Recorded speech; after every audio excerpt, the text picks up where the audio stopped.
All right, today we're diving into a really fantastic algebra problem, the kind you'd see in a math Olympiad. Now, it looks pretty tricky at first glance, but it all comes down to one surprisingly simple and honestly beautiful move.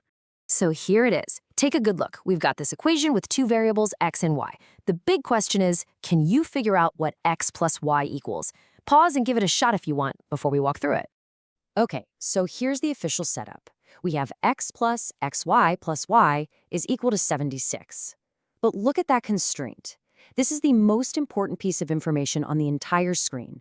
X and y are positive integers. You've got to keep that in mind, because it's the key that's going to unlock this whole thing. Now, you might be thinking, wait a second, one equation with two variables, that's usually impossible to solve for a single answer. And you'd be right, but that positive integer rule is a game changer. It turns this from a standard, maybe even unsolvable algebra problem into a really clever logic puzzle. So where do we even begin? Well, whenever you see an equation that looks kind of like this, a good first instinct is always to try and simplify it. And the best way to do that is usually by factoring.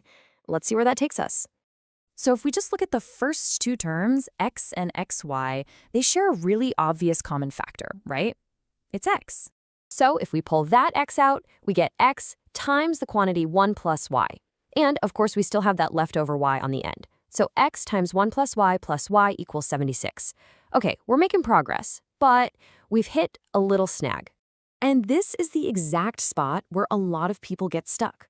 We've got this nice factored part, x times 1 plus y, but what on earth are we supposed to do with this lonely plus y just hanging out there? It's kind of messing up our nice, clean factorization.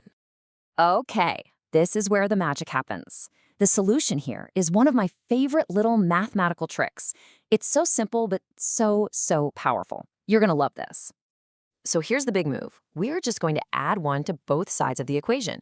Now watch what happens. That turns our lonely y into y plus 1, which perfectly matches the term we already have in the parentheses. Now we have a new common factor, y plus 1, and we can factor the entire expression. Just like that, it collapses into this beautiful form, x plus 1 times y plus 1 equals 77. How cool is that? Okay, so we've got this awesome factored equation. But now we have to go back to that crucial clue from the very beginning. Remember? The fact that x and y have to be positive integers. Without that rule, we'd still be stuck. Let's think about this. If x and y are positive integers, the smallest they can possibly be is 1. So if the smallest x can be is 1, then the smallest x plus 1 can be is 2. Same for y. The smallest y plus 1 can be is 2.